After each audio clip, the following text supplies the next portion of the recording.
पुण्य परोपकार पाप ते परतीला हरि कथा की थोड़ा दुखायाची हरि कथा की थोड़ा दुखायाची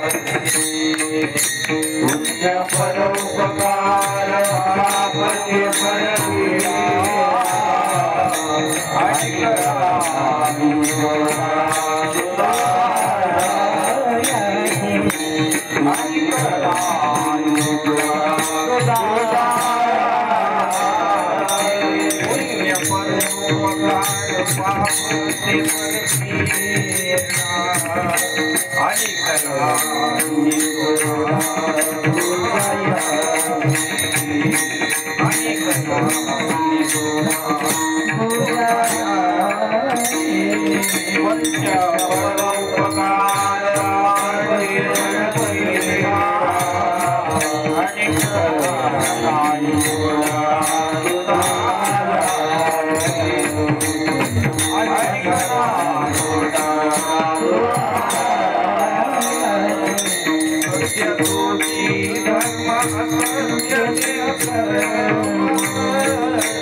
I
Hare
त्याचा आवाज येईल अशा अंदाजाने जातात.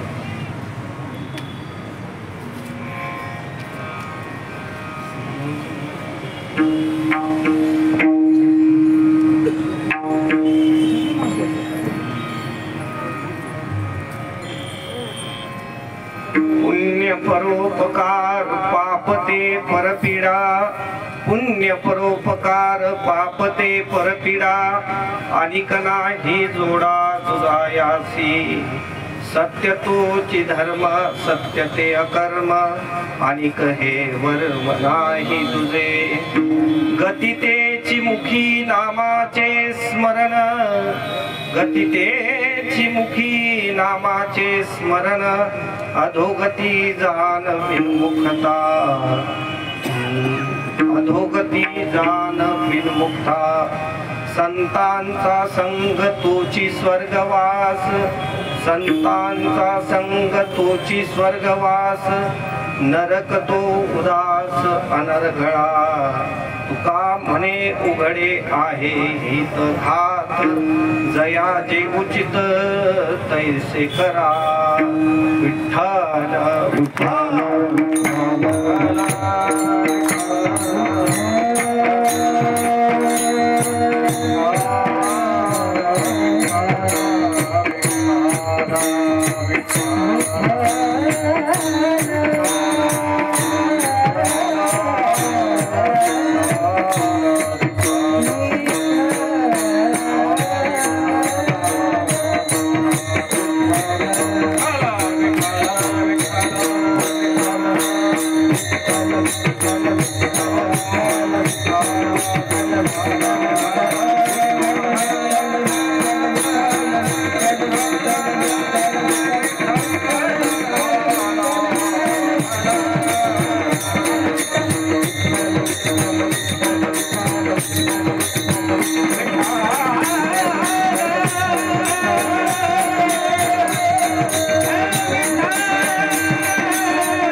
विश्वरूपा विष्णुमाय बापा अपार अमुपा पांडुरंगा। ओम नमो ज्ञानेश्वरा करुणाकरा दयाळा, तुमचा अनुग्रह लाधलो पावन झालो चराचरी। शरण शरण एकनाथा पायी माथा ठेविला, नका पाहू गुणदोष झालो दास पायांचा। मंगल भवन मंगल हारी, प्रभु सुत शरथ अजीर बिहारी। सिया राममय सब जग जानी, करहु प्रणाम जोरी जुग पानी। पवन तनय भक्तन हितकारी, हृदय विराजत अवध बिहारी। प्रभु के चरणों में सदा पुनि पुनि करूं प्रणाम, कभी तुम्हें भूलूं नहीं मेरे प्रियतम श्याम। दिगंबरा दिगंबरा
परोपकार पापते परपीडा। थोड़ा इको कमी करा। पुण्य परोपकार पापते परपीडा, अनेक नाही जोडा दुजा यासी। सत्य तोची धर्म सत्य ते अकर्म, अनेक हे वर्म नाही तुझे। प्रस्तुत कीर्तन रूपी सेवेकरता निवडलेला अभंग श्रीमान जगद्गुरु जगद्वंदनीय महाराष्ट्र भूषण वैराग्यमूर्ती श्री तुकोबाराय यांचा 5 चरणांचा अभंग असून आपल्या पारमार्थिक जीवनाकरता किंवा जे कल्याणाचा जो मार्ग आहे त्या कल्याणाच्या मार्गात आपल्याला नेमकं हित आपलं कसं साधायचंय, तर अशा हिताच्या 4 गोष्टी आणि त्याचबरोबर घाताच्या 4 गोष्टी सांगणारा अभंग आहे।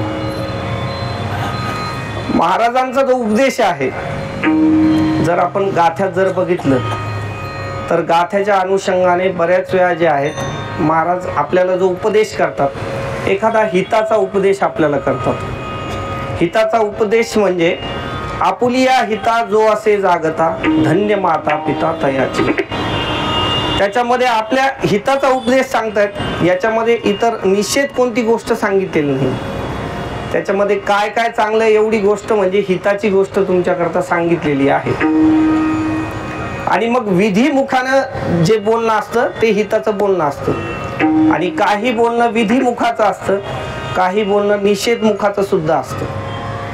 आता निषेधमुखाचं जे बोलणं आहे त्याच्यामध्ये वैष्णव मुनी विप्रांचा सन्मान, या अभंगात जर शेवट जर आपण बघितलं तर त्याच्यामध्ये असं सांगितलंय की तुका म्हणे हे आशीर्वादे बळी, जाईल तो छळी नरका.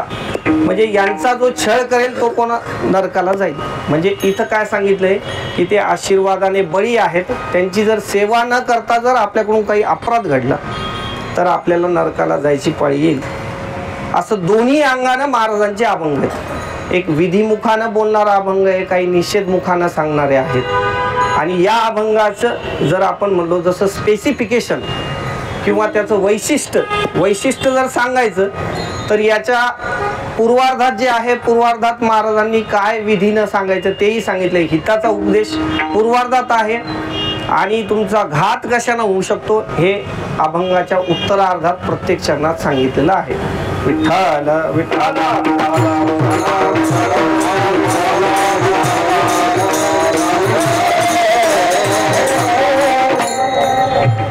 थोडंसं अभंगावर निरूपण करण्याऐवजी थोडा परिहार जो आहे तो अगोदर देणं गरजेचं आहे. परिहार म्हणजे आपल्या या सुतगिरणी चौकात मागील 38 वर्षापासून हा सप्ताह सुरू आहे. म्हणजे माझ्या जन्माच्याही 1 वर्ष अगोदरपासून याचा काय इतिहास आहे. असा खूप मोठा इतिहास असलेला हा सप्ताह. आणि या सप्ताहाअंतर्गत आजची ही मला वाटतं 6व्या दिवसाची सेवा आहे. 6व्या दिवसाची सेवा आमचे जे परममित्र आहेत ओमप्रकाश कागणे यांच्यातर्फे मंडळाकडून आलेलं हे निमंत्रण. तसं तर आज इथं जेव्हा मी उभं राहिलोय आता आज, तर हे कीर्तन करताना 2 वेगवेगळ्या गोष्टी ज्या आहेत त्या माझ्या नजरेसमोर येत आहेत. एक तर सगळ्यात पहिली गोष्ट अशी आहे की आजच्या कीर्तनाला खूप महनीय व्यक्तींची उपस्थिती आहे. म्हणजे वारकरी संप्रदायातच ज्यांचं जीवन जे आहे, म्हणजे आत्ताच मी वयाच्या अंगानं बोललो तर माझ्या वयाच्या दुप्पट वयाच्या ज्यांचा परमार्थ असेल असे सुद्धा इथं आज उपलब्ध आहेत. ते सेवेला आहेत. त्याच्यानंतर इकडे सुद्धा जे सगळे टाळकरी मंडळी वगैरे जी आहे त्या टाळकरी मंडळीमध्ये सगळ्यांचे नाव घेणं शक्य नाही. त्याच्यामुळे आपण सगळ्यांचे नाव घेतले असं गृहीत पकडून फक्त तिकडे आपण अंगुली निर्देश करू आणि सगळ्यांचं नाव आलं असं विचारात घेऊ. तर या सगळ्यांची उपस्थिती या कीर्तनाला आहे. मला जे सांगायचं आहे ते एक विशेष असं आहे की सुरुवातीला यांची मी उपस्थिती तुम्हाला सांगितली. आता मुख्य विषय असा आहे की यांच्या उपस्थितीचा असलेला धाक तो मला सांगायचं आहे. काय ह्यांचं जे पारमार्थिक जे वय आहे आणि त्यांचा असलेला अभ्यास, आणि ज्याला आपण म्हणावं की एखादं PhD केलेल्यानं एखाद्या जागेवर उपस्थित राहावं आणि एखादा ज्युनियर सिनियर KG वाल्यांनी नेमकं तिथं जावं, तशी ही परिस्थिती आहे. आमच्या भगवान बाबा मंदिरात नित्यानं जी बाबांची कीर्तन सेवा प्रवचन सेवा वगैरे व्हायची किंवा तिथं जी चालू आहे त्याला नित्यानं जे उपस्थित राहणारे आमचे हरिभक्तपरायण तुकाराम महाराज खेडकर, तसं आम्ही त्यांना खेडकर भाऊच म्हणायचो. सगळेजण भाऊच त्यांना म्हणतात. त्यांचं जे मुख्य नाव आहे त्याच्यापेक्षा आम्हाला भाऊ नाव काय आहे जवळचं वाटतं. त्यांची उपस्थिती या कीर्तनाला आहे. त्याच्यानंतर ज्यांच्या गोड गोड चाली आम्ही नित्यानं श्रवण करायचो असे आमचे चौधरी सर. ते हे जे दोघांचं नाव घ्यायचं कारण म्हणजे ज्यांच्याकडे बघून आम्ही आमची वाटचाल सुरू केली होती. महत्त्वाचं असं आहे की सरांचा बऱ्याच वेळा आग्रह असायचा की कीर्तनाला उभं राहायला पाहिजे, कीर्तनाला टाळ घेऊन उभं राहायचं वगैरे असं ते बऱ्याच वेळा सांगायचे. पण काय काही योग जे आहेत ते पश्चातच होतात. म्हणजे ते जेव्हा आम्हाला नित्यानं सांगायचे त्यावेळेस ते काही आमच्याकडून घडलं नाही. आणि जेव्हा एक दुसऱ्या कॉलनीत एक कार्यक्रम वगैरे सुरू झाले त्याच्यामुळे त्यांना तिकडं जायची पाळी आली. आणि मग जेव्हा इकडं अनुपस्थिती असल्यामुळे तयार झालेल्या टाळकऱ्यापैकी आम्ही आहोत. विठ्ठल विठ्ठल.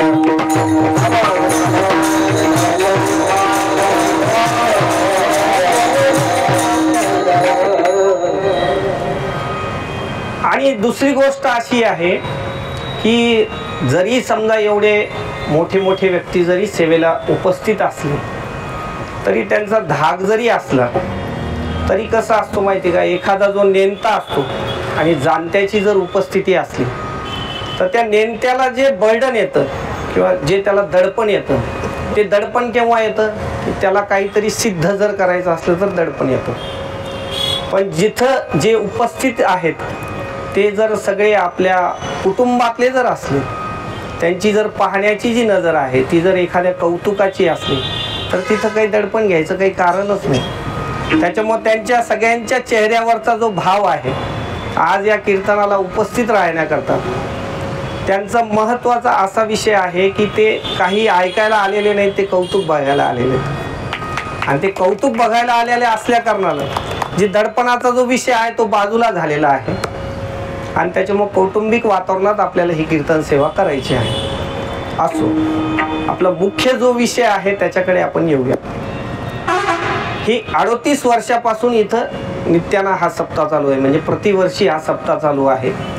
आणि सप्ताह करणाऱ्याची खरंच मोठी कमाल आहे बरं, कारण 38 वर्ष ती सेवा टिकून ठेवायची हे काही एवढी सोपी गोष्ट नसते. आणि 5-5, 10-10 वर्ष एखादी गोष्ट माणूस करतो किंवा एखाद्या तपापर्यंत ती गोष्ट चालते. पण ज्याला आपण म्हणू की बाबा 3 तप झाले 36 वर्षाचे, म्हणजे 3 तप आणि त्याच्या पुढचे 2 वर्ष, असे 38 वर्ष पूर्ण झाले आहेत. त्यातली त्यात एक आश्चर्याची गोष्ट म्हणजे ज्ञानेश्वरी पारायणाला जर आपण एखाद्या सप्त्याचं बघितलं तर त्या पारायणाला सुद्धा लोक काय होतात, मागून मागून एक अर्धा तास जे ते थकून जातात. सुरुवातीला जे बसलेले असतात साधारण एक 4-1 तासाचा रोजचा कालावधी असतो, त्या 4 तासामध्ये 3.5 तासापर्यंत स्टॅमिना असतो आणि मागच्या अर्ध्या तासात काय होतं, थोडासा स्टॅमिना वाचण्याचा कमी होऊन जातो. शेवटी शरीर आहे ते थकतंय. पण ज्ञानेश्वरी सारख्या ग्रंथाबरोबर गुरुचरित्राचं पण पारायण इथं होतं. जवळजवळ जर दोन्ही ग्रंथाची जर आपण संख्या बघितली ओवीची तर ज्ञानेश्वरीमध्ये 9,035 ओव्या आणि गुरुचरित्रामध्ये 7,491 ओव्या. एवढे मोठे हे ग्रंथ आहेत. जे कोणी पारायणाला बसले असेल त्या सगळ्यांना इथून साष्टांग दंडवत आहे, कारण या दोन्ही सेवा जे करत असतील ते एवढं सोपं काम नाही.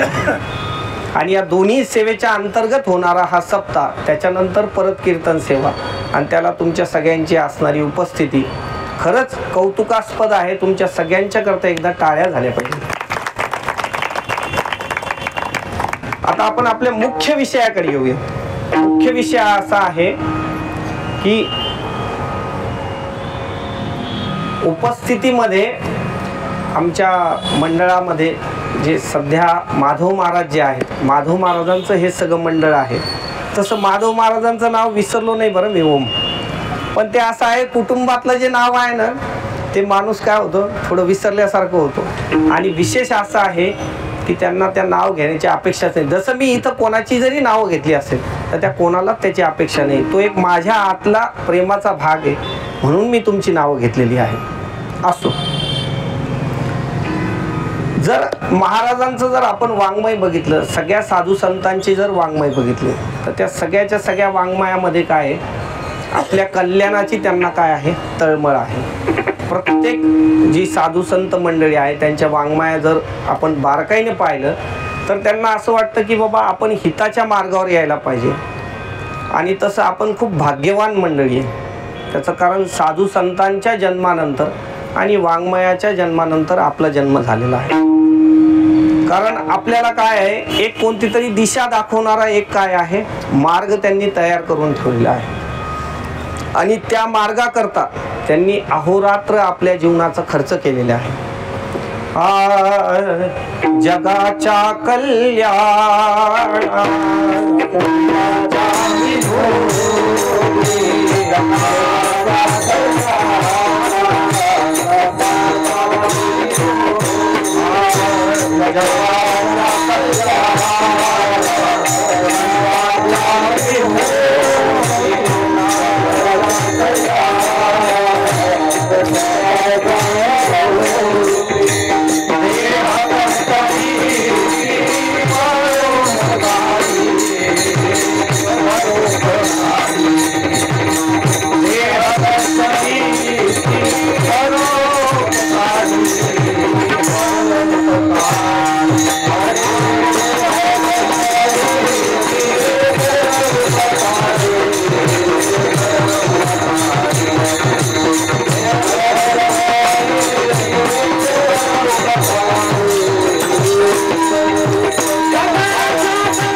जगाच्या कल्याणा संतांच्या विभूती. पूर्ण जगाचं कल्याण व्हावं याच्याकरता संतांचा जन्म असतो. आणि आपला पूर्ण जन्माचा जो कालावधी आहे त्याचा क्षण न क्षण देह कष्टवीती परोपकारी. परोपकाराकरताच काय संतांचं पूर्ण आयुष्य त्यांनी खर्च केलेलं आहे. आपण कोणाच्याही चरित्रात जर बघितलं तर त्यांना त्यांचा उद्धार केल्यानंतर आपल्या उद्धाराची काय आवश्यकता होती. ते स्वतःचा उद्धार करून त्या मार्गातून बाजूला झाले असते तर त्यांना कोण काय बोललं असतं. असे अनेक काही साधू संत काही महंत लोक होऊन गेलेले आहेत की ते काही जगात आलेच नाहीत. त्यांनी त्यांचा उद्धार केला आणि इकडच्या इकडे आलेच नाहीत.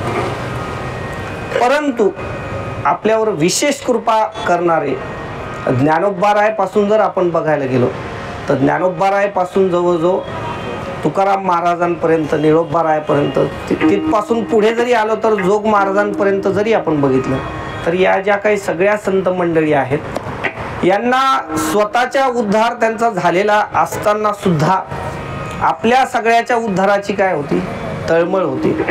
आणि त्या तळमळी करता जसं आपण म्हणू की एखादा जो सायंटिस्ट असतो एखादा वैज्ञानिक असतो त्यानं जसं शोध लावावा आणि तो शोध लावून तो सगळ्या आपल्या तुमच्या आमच्या समोर ठेवावा तसं हे जे सगळं वाङ्मय आहे हे एक शोध लावलेलं वाङ्मय आहे.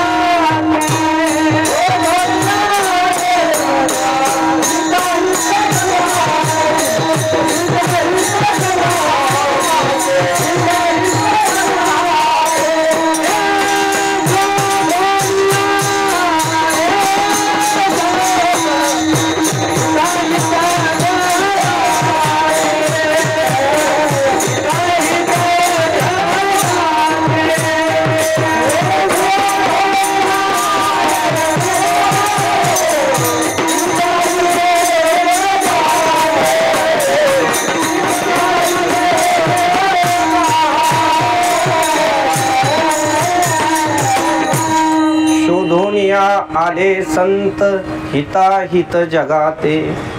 आपला जो चालू असलेला विषय आहे त्याला खूप पूरक प्रमाण आहे की बाबा त्यांनी हा जो काही सगळा वाङ्मय लिहिण्याच्या मागचा जर आपण उद्देश बघितला तर तो उद्देश फक्त एवढाच आहे की आपल्याला या मार्गात आणायचं आणि या मार्गात आणून आपल्याला काय करायचं आपलं कल्याण साधून द्यायचं. ज्याच्याकरता आपला मुख्य जन्म झालेला आहे ज्या गोष्टीकरता आपण या जन्माला आलेलो आहे महत् भाग्यानं हे मिळणारं शरीर आहे. या किती भाग्यानं हे शरीर मिळतं तर खूप मोठ्या भाग्यानं शरीर मिळतं. नाथ भागवतात त्याचा उल्लेख आहे. दुर्लभो मानुषो देहो देहिनां क्षणभङ्गुरः तत्रापि दुर्लभं मन्ये वैकुंठ प्रियदर्शन. दुर्लभो मानुषो देहो दुर्लभ असा असणारा मनुष्य देह आपल्याला काय झालेला प्राप्त झालेला आहे. एकतर पाप पुण्य जेव्हा बरोबरीला होतं तेव्हा ह्या मनुष्य देहाची काय होते प्राप्ती होते. मुळात तर पाप पुण्याचं गणितच आपल्याला लावणं मुश्किल आहे. आपल्याला जर एखादी क्रिया वर पाहता जर वाटत असली ही पापाची क्रिया आहे आणि ही पुण्याची क्रिया आहे तर त्याचा आपण निश्चितपणे अनुमानच नाही करू शकत. काय झालं एकदा एक वाटसरू होते आणि वाटसरू चालत चालत खूप थकले आणि थकल्यानंतर एका मंदिरात काय झालं त्यांनी रात्रीचा विश्राम घेतला. त्यांना वाटलं आता आपण आजची रात्र इथं काढू आणि उद्या सकाळी आपल्या पुढच्या वाटेला लागू. त्या गावामध्ये एक सज्जन ग्रस्त तिथून चालले आणि त्या सज्जन ग्रस्तांनी पाहिलं की बाबा थकलेले आहेत पाय वगैरे दुखत असतील घरून जाऊन एक चांगलं 100 ग्राम गावरान तूप आणलं आणि त्यांचे पाय वगैरे दाबून चांगली मालिश करून दिली. त्यांना चांगली झोप लागावी. दिसणारा जो वाटसरू आहे तो त्याच्या वेशावरून तो एखादा कोणता तरी साधू संत असावा अशी त्यांची भावना झाल्यामुळे त्यांनी ही सेवा केली. आता ही जी सेवा झाली ही सेवा काय वाटते तुम्हाला पुण्याची का पापाची? कशाची?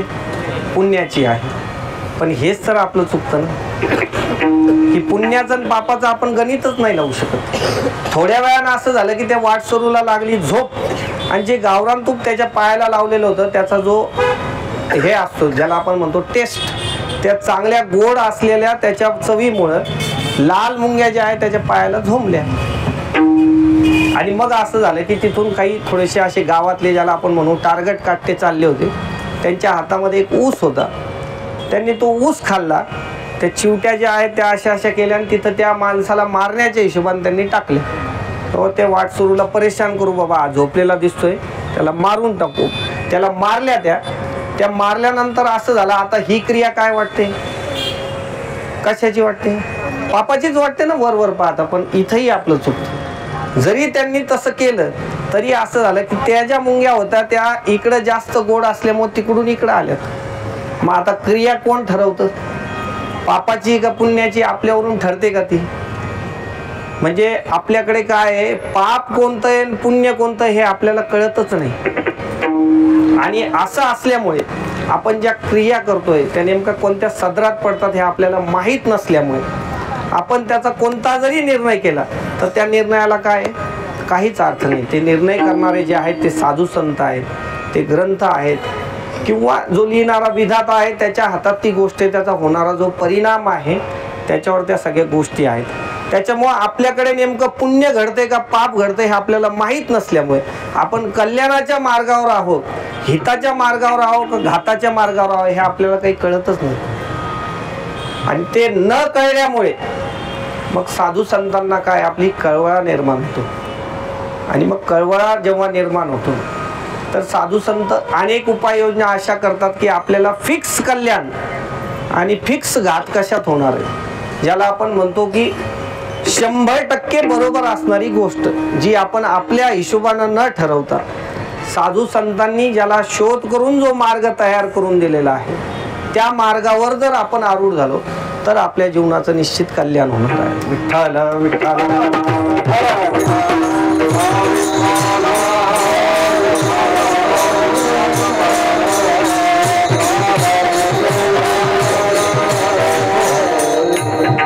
मग हे जे उपाययोजना ज्या ह्या आहेत ह्या अनेक अभंगातून महाराजांनी करून दिला आहे. ज्या ज्या अभंगात तुम्ही जर बघत गेले तर आपल्याला प्रत्येक अभंगाचं जर आपण अवलोकन केलं तर त्याच्यात आपल्याला ज्या ज्या उपदेशाच्या ज्या गोष्टी आहेत, जे समजा एखादं भगवंताच्या वर्णनाचा अभंग किंवा तो जर आपण बाजूला सोडला पण ज्याच्यात उपदेश आहे त्या उपदेशाचं जर आपण अभंग बघत गेलो तर त्या उपदेशामध्ये आपल्याला कसं चालायला पाहिजे, आपण कसं वागायला पाहिजे आणि कोणत्या वागल्यानं आपलं हित साधणार आहे आणि कोणत्या वागल्यानं आपलं घात होणार आहे असं स्पष्ट जे आहे ते वाङ्मयामध्ये बऱ्याच जागेवर काय प्रतिपादन केलेलं आहे. आणि मग जो आपण प्रस्तुत अभंग सेवेकरता निवडलेला आहे तर त्याच्यामध्ये महाराजांनी 4 ज्या गोष्टी आहेत, 4 हिताच्या गोष्टी आपल्या सांगितल्या आणि 4 घाताच्या गोष्टी सांगितल्या आहेत. त्यापैकी जी प्रथम गोष्ट आहे ती महाराज पहिल्या चरणात सांगतात.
पुण्य पर उपकार पाप ते परपीडा अनिक नाही जोडा दुजायासी.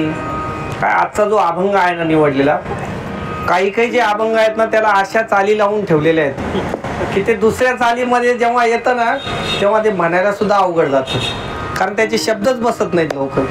आणि त्यातली त्यात असं आहे की आपल्या भारतातले जे विशेष 2 गायक आहेत, म्हणजे त्यांनी ज्या ज्या अभंगाला ज्या ज्या चाली लावून ठेवल्या आहेत त्या बाजूला जर आपण केल्या तर त्याला दुसऱ्या चालीत म्हणताच येत नाही. आता हा जर अभंग आहे, आपण जर पंडित भीमसेनजी जोशींनी हा गायलेला अभंग आहे आणि त्यांनी जी लावलेली चाल आहे ती तोडी रागात आहे बहुतेक तरी. आणि तो तोडी राग जो आहे तो आपण जवळपास शेवटला घेत असतो, पण ती चाल अशी लावलेली आहे की प्रत्येक भजन्याला किंवा प्रत्येक टाळकरीला, प्रत्येक जनमानसात ते एक जे पहिलं जे चरण आहे ते सगळ्यांच्या जवळपास पाठ आहे. आणि त्या अभंगाच्या नादीच कोणी लागायला तयार नाही त्याच्यानंतर, कारण ते पुढचे चरण जे ते त्याच्यात बसतच नाहीत. त्यामुळे हे जे काही काही लावून ठेवलेल्या चाली आहे, आपण काही काही जे अभंग आहेत जे लता मंगेशकरनी जे गायलेले आहेत, लता दिदींनी जे गायलेले आहेत, त्याला दुसऱ्या चाली तुम्ही लावून बघा. तुम्ही पहिलं तोगे काऊला कोणतीही चाल लावून बघा, कोणती जरी चाल लावली तरी त्या चालीची आठवण झाल्याशिवाय राहत नाही. तसं ह्याही अभंगाचं आहे. असो, जे पहिलं चरण आहे त्याच्यामध्ये महाराज काय सांगतात, पहिला म्हणजे ज्या 4 हिताच्या गोष्टी त्याच्यातली ही पहिली हिताची गोष्ट आहे, पुण्य परोपकार.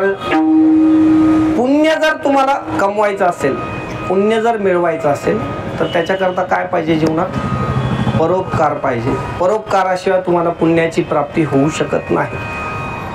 कोणत्याही जी गोष्ट आहे, कोणती जरी गोष्ट आपण जोडायला गेलो पुण्याची, तर त्याच्यात कुठे ना कुठे परोपकाराचं काय आहे आतमध्ये गुपित लपलेलंच राहणार आहे. लहान मधून कोणती लहान गोष्ट घ्या, जर आपण नामस्मरण जरी बघायला गेलो आणि आपल्याला वाटेल बाबा नामस्मरणानं पुण्य प्राप्त होतं, पण नामस्मरण जरी बघितलं तर नामस्मरण सुद्धा उपकारातूनच पुण्य देतं बरं. आणि ते जे उपकार आहे आपण म्हणू नये तसं, पण ते भगवंतावर आपले उपकार आहेत. ते ऋणवन पै देखोनी अंगी मी आपुलिया उत्तीर्णत्वा लागी भक्ताची तनु त्यागी परिचर्या करी. तिथं सुद्धा भगवान काय सांगतात, ऋण केव्हा चढते एखाद्यावर. जर भगवान म्हणतात की मी ऋण बघून तुमच्यावर काय करतोय, तुमच्या अंतकाळाच्या वेळेस येत आहे, भगवंतावर ऋण चढायचं काय कारण. मग हे जे निष्काम जे नामस्मरण आहे ह्याचं काय होतात, भगवंतावर उपकार होतात आणि त्या उपकारातून काय होते, पुण्याची प्राप्ती होते. आणि ते बघून त्याच्यातून उत्तीर्ण होण्याकरता भगवान तिथे येतात. म्हणजे आपण जे निष्काम भावनेने जे नामस्मरण करतो त्याच्या उत्तीर्णत्वालागी भगवंताला तिथे यावं लागतं. म्हणजे सुरुवातीला जे सांगितलेलं आहे की पुण्याची जर प्राप्ती करायची असली तर जीवनात परोपकार घडणं गरजेचं आहे. त्याशिवाय आपल्याला पुण्याची प्राप्ती होऊच नाही शकत. कोणत्या जरी क्रिया बघितल्या आपण तर त्या सगळ्याच्या जर पाठीमागं पाहिलं आपण तर थोडा ना थोडा काय आहे, परोपकार त्याला लागलेलाच आहे. थोडा ना थोडा नाही, त्याचं मूळ जे आहे तेच परोपकारावर आहे. मग आता हे जे महाराजांचं जे म्हणणं आहे याला काही दाखले आहेत का, याला खूप मोठे दाखले आहेत. तुम्हाला जर जीवनात जर पुण्य जर पाहिजे असेल तर तुम्ही रामायणात जर गेले तर रामायणात ही जी गोष्ट आहे ही स्वतः रामप्रभू जे आहेत ते आपल्या तोंडातून सांगतात, आपल्या मुखातून कोणाला सांगतात, श्री भरतजींना उत्तरकांडमध्ये सांगतात. परहित सरीस धर्म नहीं भाई पर पीड़ा सम नहीं अधमाई. परहित सरीस धर्म नहीं भाई पर पीड़ा सम नहीं अधमाई. जय सिया राम, जय जय सिया राम.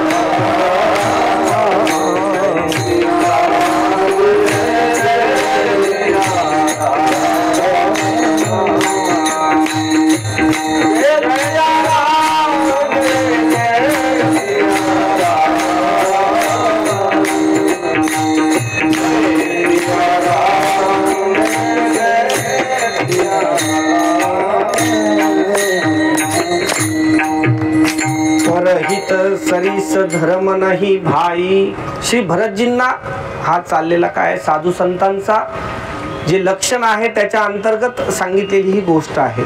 श्री भरतजींना स्वतः प्रभू सांगतायत की परहित सरीस धर्म नाही भाई. रामायणामध्ये आपण अनेक जागेवर जर पाहिलं तर या परहिताचा उल्लेख येतो.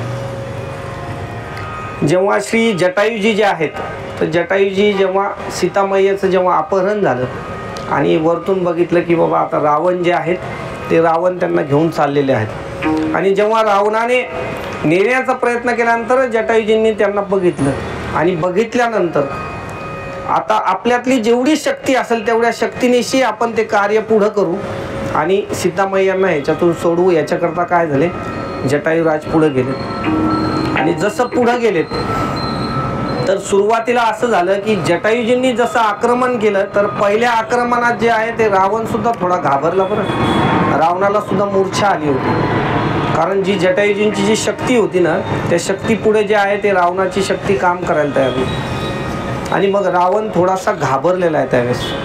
आणि घाबरल्यानंतर रावणाने काय केलं थोडं खोटं बोललेत आणि खोटं असं की असंही ते राक्षस आहेत म्हणजे खोटं बोलणारे राक्षस आहे असं माझं नाही म्हणणं. तो राक्षस असल्यामुळे खोटं बोलला. तर काय आहे ते खोटं बोलला तो की बाबा तुझी शक्ती कशात आहे ते सांग, तुझं प्राण कशात आहे ते सांग, मी माझा प्राण कशात ते बघू आणि किती वेळ युद्ध करायचं आपण लगेच सोक्ष मोक्ष करून टाकू. लगेच कळायला पाहिजे ना किती वेळ. आता आजकाल 2020चा जमाना आहे त्या कोण कसोटी बघत बसणार त्याच्यामुळे पटकन त्याचं हे करायचं. तर तसं झाल्यानंतर जटायूजी जे आहेत जटायूजींना त्यांनी रामाची शपथ घ्यायला सांगितली आणि राम शपथ घेऊन तुम्ही सांगा की तुमचा कशात हे आहे. आणि इकडे यांनी खोटं बोलून सांगितलं की माझ्या अंगठ्यात माझा जीव आहे आणि जटायूजींनी खरं खरं सांगून दिलं की पंखात माझा जीव आहे. जेव्हा पंखात सांगितलं तर जटायूजींनी अंगठ्यात सांगितल्याबरोबर झेप चोचेने घेतली आणि अंगठ्यानं काय करणार रावणाला मारणार. जसं तसं केल्यानंतर लगेच रावणाने तलवार काढून काय केलं पंख छाटून टाकले. पुढचा जो कथा भाग आहे तो नंतर सीतामय्यांना तिथून घेऊन गेलेत आणि त्याच्यानंतर जेव्हा रामप्रभू तिथं आलेत आपला इथं परहिताचा मुख्य विषय चालू आहे. जेव्हा रामप्रभू तिथं आलेत आणि रामप्रभूंनी जेव्हा त्यांच्याकडे बघितलं आणि बघितल्यानंतर रामप्रभूंनी काय केलं आपल्या स्वतःच्या ज्या जटा आहेत त्या जटायूंनी त्या जटायूचे जे आहेत ती धूळ काय केली साफ केली आणि साफ केल्यानंतर रामप्रभू म्हणतात की परहित बस जिनके मन माही तीन जग दुर्लभ कछुना आहे. म्हणजे तुमच्या मनात परहित असल्यामुळे तुम्हाला मी सद्गती प्रदान करतो. मग आता एक विचार करून बघा कधी की ज्याची अनेक ऋषीमुनी अनेक योगी अनेक वर्ष तपश्चर्या करतायत त्यांच्या ध्यानात सुद्धा जे येत नाहीत आणि जर त्यांच्या ध्यानात न येणारा देव जर यांच्याकडे येतो आहे आणि यांच्याकडे येऊन यांची धूळ साफ करतो आहे. तिथं रामायणामध्ये असा उल्लेख आहे की प्रत्यक्ष राजा दशरथजी जेव्हा गेलेत आणि ती घटना जेव्हा रामप्रभूंना कळाली तेव्हा सुद्धा त्यांच्या डोळ्यात पाणी नाही आलं. तेव्हा सुद्धा रामप्रभूंनी जी आहे ती गोष्ट ऐकून घेतली. अंतःकरणात जे दुःख असेल ते दुःख झालेलं आहे पण डोळ्यातून पाणी नाही आलेले. पण जटायूजींचे ते हाल बघून किंवा जटायूजींकडे बघून आणि त्यांचा तो परहिताचा स्वभाव बघून काय झालं रामप्रभूंच्या सुद्धा डोळ्यात पाणी आलेले. म्हणजे परहितात जर माणसाचं जीवन असलं तर त्याला कोणतीही गती प्राप्त होऊ शकते. सद्गती त्याला लवकर प्राप्त होऊ शकते आणि भगवंतांनी त्यांना काय दिली सद्गती दिली.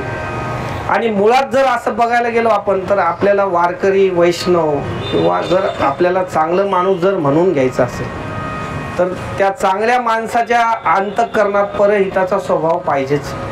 परोपकार करण्याची काय पाहिजे त्याची वृत्तीच पाहिजे.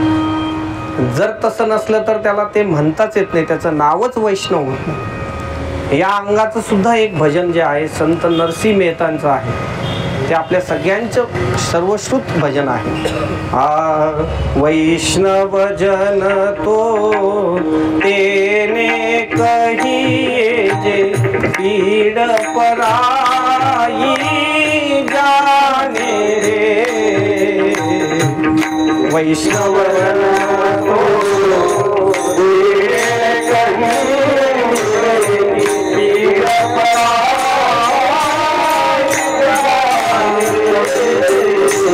वैष्णव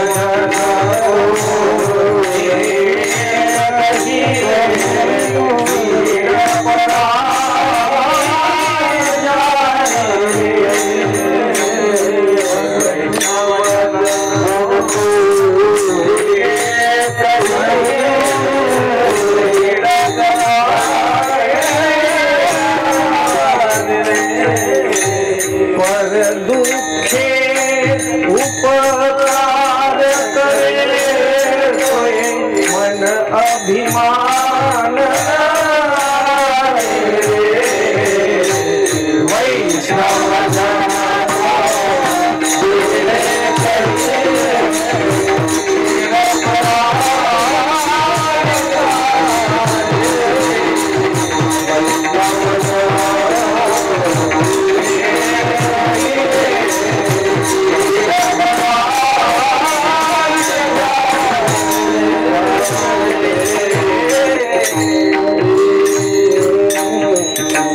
वैष्णव जन तो तेने कहिए जे पीड़ पराई जाने रे. म्हणजे वैष्णव त्यालाच म्हणायचंय, किंवा चांगला ग्रहस्थ किंवा वारकरी कोणीही घ्या तुम्ही, ते फक्त त्यालाच म्हणू शकतो की ज्याला इतराचं दुःख, इतराचं जे दुःख आहे पीर पराई जाणे, आणि त्याच्यावर जर एखादा उपकार केला तर त्याचा अंतःकरणात कोणताही त्याच्याविषयी काय आहे, कोणताही लोभ नाही आहे. म्हणजे निस्वार्थपणे एखाद्याची मदत करण्याचं जे अंतःकरण आहे त्यालाच काय म्हणू शकतो आपण, त्यालाच वैष्णव म्हणू शकतो. अशी काय आहे त्याच्यात सुद्धा गोष्ट आहे. आणि हे नुसतं साधू संतांनी दाखवलं नाही, साधू संतांचे जे जीवन आहे ते एवढं परोपकारात आहे, एवढं परोपकारात आहे की प्रत्येकांचं जरी चरित्र आपण बघितलं तर तुम्ही अगोदर पासून चला. शिबिददीची हरिश्चंद्र नरेशा धर्म हे तू सहे कोटी कलेशा. म्हणजे जे रघुकुलात जेवढे राजे होऊन गेले त्यांचा हा उल्लेख आहे.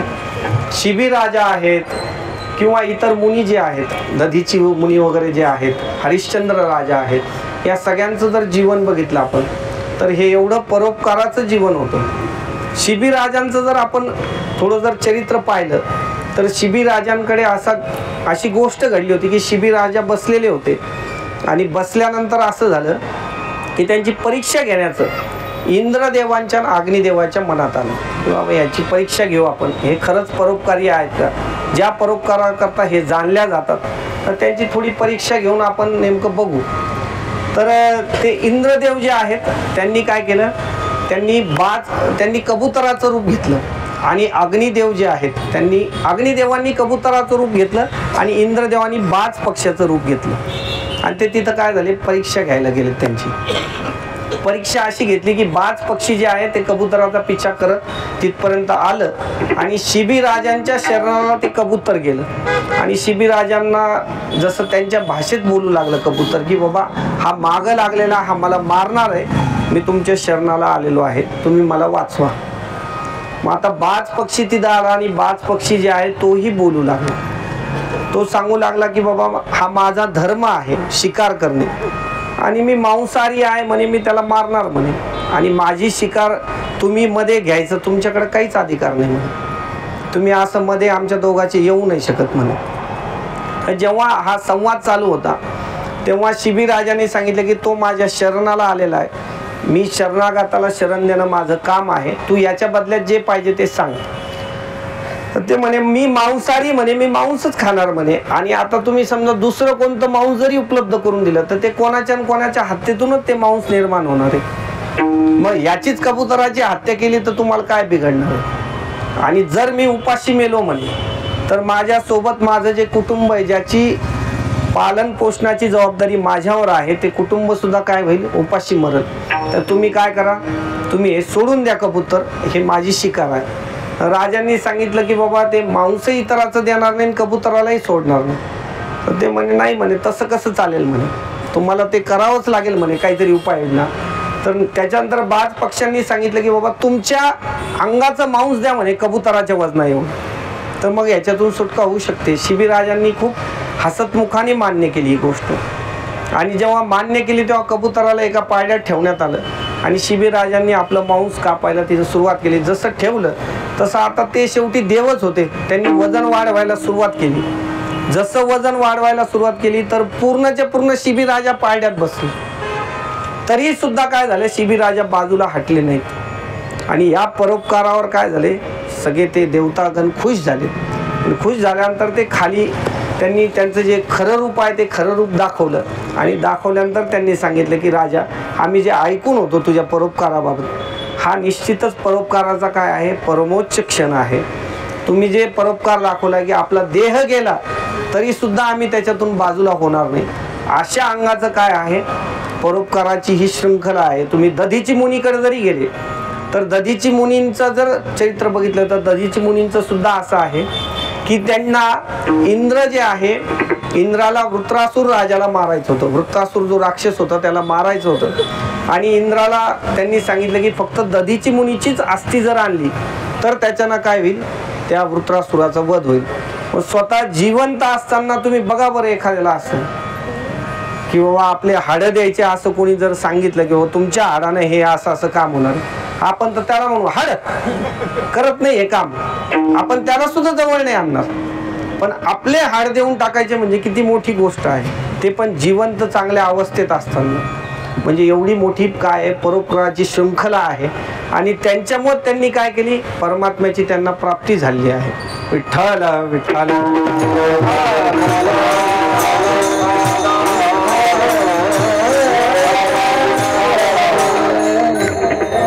आणि तसं जर बघितलं तर शास्त्रकार सुभाषितकार सुद्धा आपल्याला उपदेश करतात परोपकाराचा. त्या परोपकाराच्या उपदेशाकडे आपलं किती लक्ष ते नाही आपण सांगू शकत, पण त्याच्यात सुद्धा उपदेश आहे की आपलं नेमकं हे मनुष्य शरीर कशा करता आहे. परोपकाराय वहन्ति नद्या, परोपकाराय फलन्ति वृक्षा, परोपकाराय गवन्ति गौवा, परोपकारार्थमिदं शरीरम. आपलं जे परोपकाराय वहन्ति नद्या म्हणजे ह्या ज्या नद्या वगैरे ज्या आहेत ह्या परोपकारा करता वाहत आहेत. नाहीतर त्यांना काय गरज आहे, आपल्याला पाणी मिळावं म्हणून नदीला थोडी पाणी प्यायचंय. ते पाणी आराईले असे जगे, दुखिताचे शील भागी जिने दयाचे. वा. दुःखितांना जे आहे, दुःखितांची तहान भागवण्याकरता काय आहे, नदीचं जे आहे ते आगमन आहे, नद्या त्याच्यामुळे वाहत आहेत. परोपकाराय फलन्ति वृक्षा. एखाद्या वृक्षाला जे फळ लागलेलं आहे ते वृक्षाच्या काय कामाचं आहे.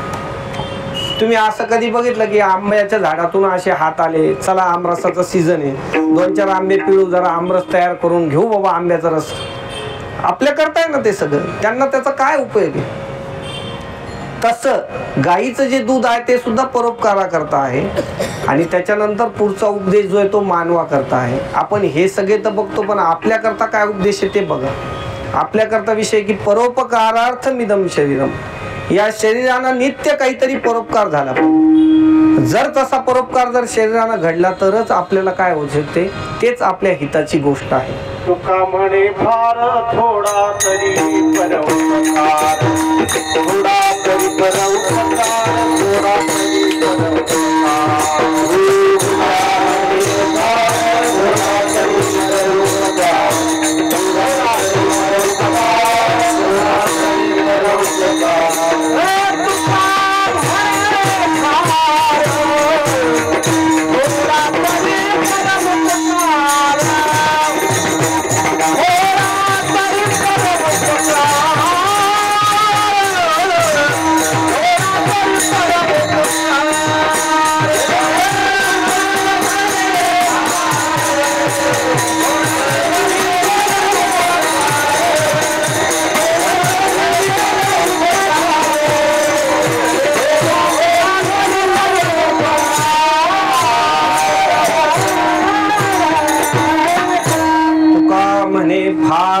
थोडा तरी परोपकार तुझ भावा, हे देव तरी हा सुलभ उपाव.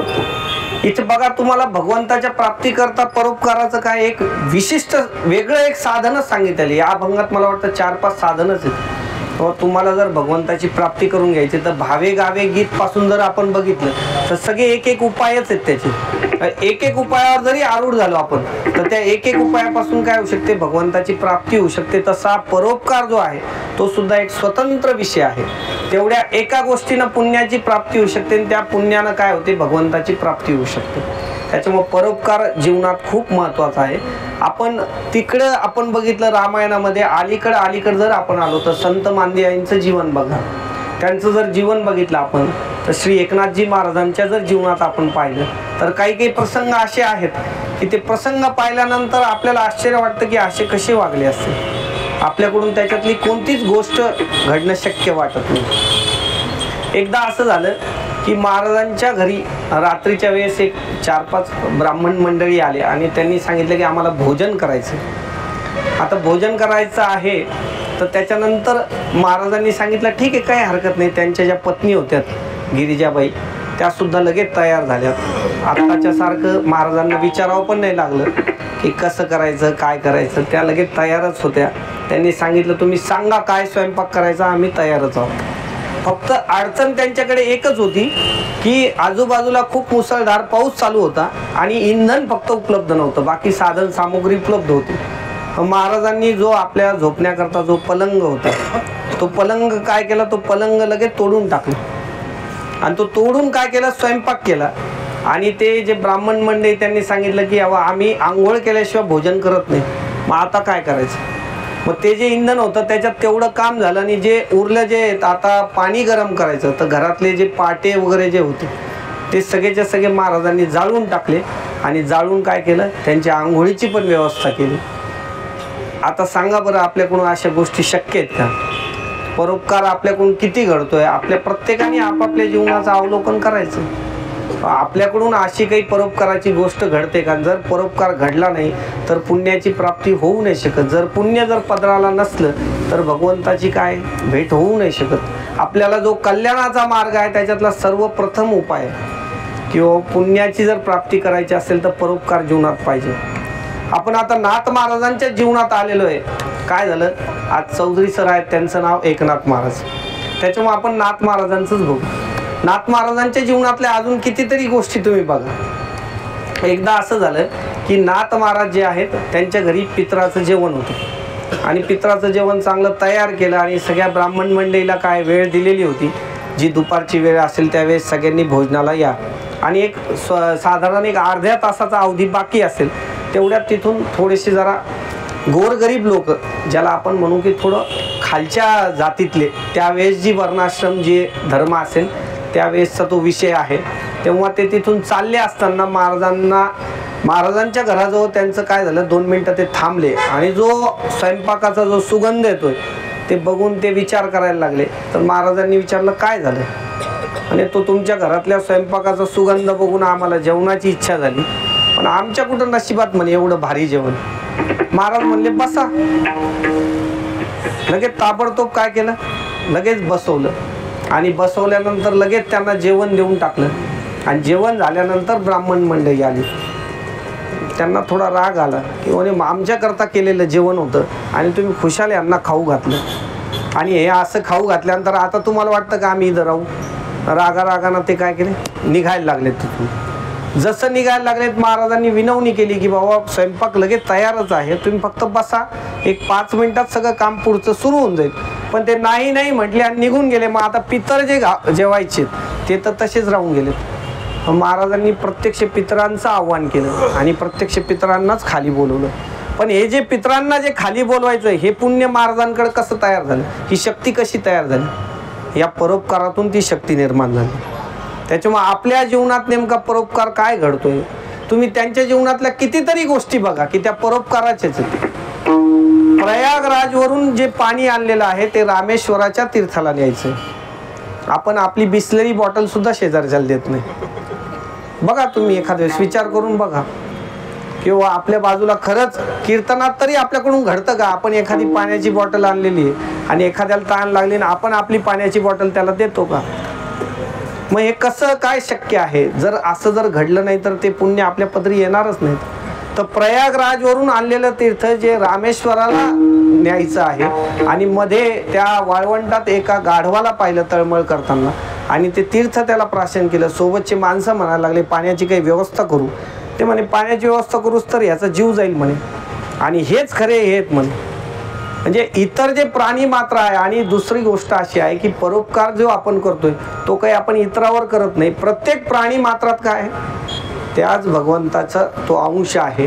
आणि तो अंश असल्यामुळे आपण काही इतरावर उपकार नाही करत आहेत. जे आपण परोपकार करतो तो देवावरच उपकार आहे. म्हणजे देवाची सेवा घडेल अशा अंगानं जर आपल्याला ते वाटत असेल तर तो काय खरा उपकार आहे, खरा परोपकार आहे. ही भावना ठेवून जर ते घडत असेल तर. आणि सुरुवातीला आपण बोलून गेलो की हे जे बोलणं आहे प्रत्येक चरणातलं हे उपदेशात्मक आहे. याच्यामध्ये हिताची गोष्ट तुम्हाला सांगितली की पुण्य परोपकार. आता पाप काय आहे ते महाराज सांगतात. पाप ते परपीडा. हे आपल्याकडून जी गोष्ट घडते आहे, आपल्याकडून पुण्य तर काय घडते ते ज्याचं त्याचं अवलोकन करा. पण इतराला त्रास देणं म्हणजे काय? पाप ते परपीडा. ते पापाच्या व्याख्येमध्ये मोडते. पण छोटे छोटे परोपकार आपल्या जीवनात घडायला पाहिजे. सकाळी सकाळी जर आपण समजा झाडू मारत असलो तर झाडू मारता मारता आपल्या अंगणासोबत बाजूच्याचंही अंगण झाडून घेतलं तर परोपकारच आहे. पण ते तर काही करत नाही. पण आपण आपला जर कचरा तिकडे लावायला लागलो तर काय झालं? पाप ते परपीडा. म्हणजे ते सगळ्याच्या सगळं काय पिढेच्या ह्याच्यामध्ये येतं. आणि जर तसं घडत असलं तर त्याच्याकरता हे सावधान करायचा मार्ग आहे. पुण्य परोपकार पाप ते परपीडा आणि अनेक नाही जोडा दुजायासी. म्हणजे पुण्याच्या प्राप्तीकरता जे आहे ते परोपकाराची जोड. म्हणजे तुम्हाला जर पुण्य मिळवायचं असेल तर त्याच्याकरता त्याची जोड जी आहे ती परोपकारासोबत लावली. परोपकारा एवढं पुण्य कशातूनच तयार होत नाही. आणि जे पाप जे आहे परपिढेपासून जे पाप निर्माण होतं तेवढं पाप कशातूनच लागत नाही. हे अभंगात काय पहिली हिताची गोष्ट सांगितली आणि ही पहिली घाताची गोष्ट सांगितली. प्रत्येकाने आपापल्या जीवनाचं काय करायचं? अवलोकन करायचं. आणि आपल्याकडून परोपकार काय घडतोय, परपीडा काय घडते, या सगळ्याचं अवलोकन करून आपण ह्या महाराजांनी सांगितलेल्या रस्त्यावर काय करायचं? आपलं जीवन आणायला पाहिजे. आता जे आहे आता याच्या अभंगाच्या पुढच्या चरणात महाराज आणखी एक हिताची आणि एक घाताची गोष्ट सांगतात.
धर्म असत्य ते अकर्म आणि कहे वर्मना ही तुझे.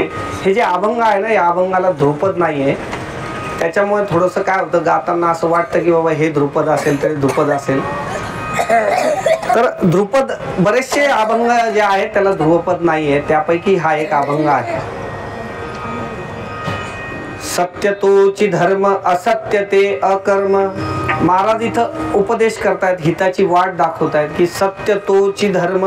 खरा जर धर्म आहे तर तो सत्य वागणं, सत्याला आपल्या आयुष्यात काय करायचं? स्थान द्यायचं. हेच काय आहे? खरा धर्म आहे. कोणत्याही परिस्थितीमध्ये सत्याची बाजू सोडायची नाही. आणि मग सत्य म्हणजे नेमकं काय? सत्य म्हणजे असं की जे आपण ऐकतो जे आपण बोलतोय, जे आपण वाचलं आहे किंवा ज्या ज्या गोष्टी आपल्याला माहिती आहे, या जशाला तशा पुढं सांगणं, या जशाला तशा असणं म्हणजे काय? सत्य आहे. त्याच्यात कोणत्याही आपल्या मनाची गोष्ट त्याच्यात टाकलेली नाही पाहिजे.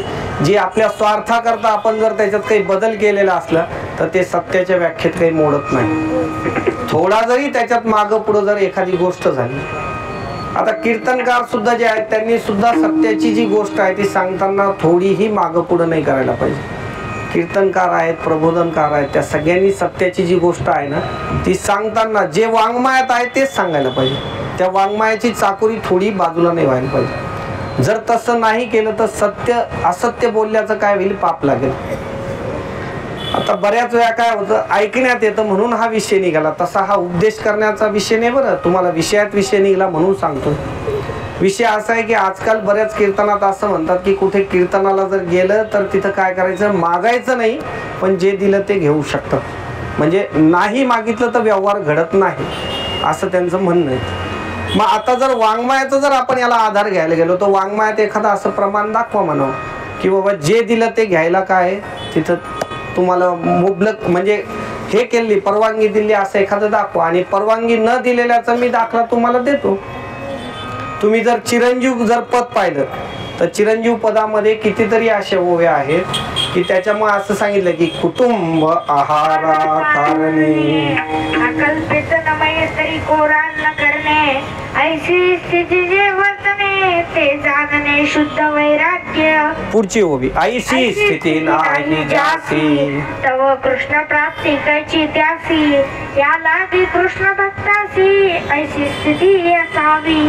कुटुंब आहारा कारणे अकल्पित न मिळे तरी कोरान न करणे ऐसे स्थिती जे वर्तने ते जाणणे शुद्ध वैराग्य.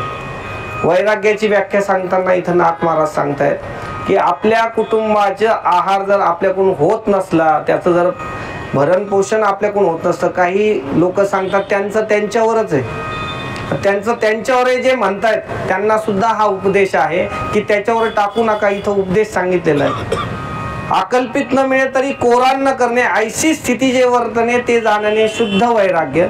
ऐसी स्थिती नाही ज्यासी तव कृष्ण प्राप्ती कैसी त्यासी या लागी कृष्ण भक्तासी ऐसी स्थिती असावी. आता पुढं महाराज सांगतात की या स्थिती वेगळा जाण कृष्णी मिळे म्हणे तो अज्ञान तो सकळ मूर्खांचे अधिष्ठान लटिके तरी आन देवाची. म्हणजे आता देवाची शपथ घेऊन महाराज सांगतात की जर अशी जर त्याची वागणूक नसली तर त्याला स्वप्नात सुद्धा भगवंताची प्राप्ती होऊ शकत नाही. जागृतीत तर सोडूनच द्या. म्हणजे आपला विषय जो निघाला आहे तो सत्यापासून निघाला आहे. सत्य तोची धर्म, पण तो धर्म मग एवढा पाळावा लागतो की थोडंही त्याच्यात आपल्याकडून खोटं जाता कामा नये. आपण जे सांगतोय, जे बोलतोय, जे वागतोय ते खरंच ग्रंथाला पकडून आहे का याचा विचार प्रत्येकाने करायला पाहिजे.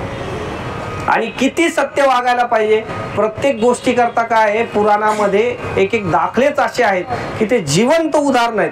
त्यांचे चरित्र बघा आणि इकडे एकेका गोष्टीला लावा, तुम्हाला कळून जाईल कसं वागायला पाहिजे. सत्य तोची धर्म. आपण आता मागे जे म्हणलो की शिबी दधीची हरिश्चंद्र नरेशा, हरिश्चंद्र राजा जे आहेत त्यांचं जर चरित्र आपण पाहिलं तर त्यांच्या ह्याच्यात असं होतं की विश्वामित्र जे ऋषी आहेत त्यांनी स्वप्नात ते राज्य दान केलं होतं. स्वप्नात गेलेत, स्वप्नात ते राजाकडून दान घेतलं. स्वप्नात झालेली गोष्ट आहे. स्वप्नात राज्य दान केलं आणि ते जागृतीत येऊन सांगितलं. आणि असं असताना ते दान करायचं किंवा दिलेलं आहे स्वप्नात तर मग जागृतीत करू.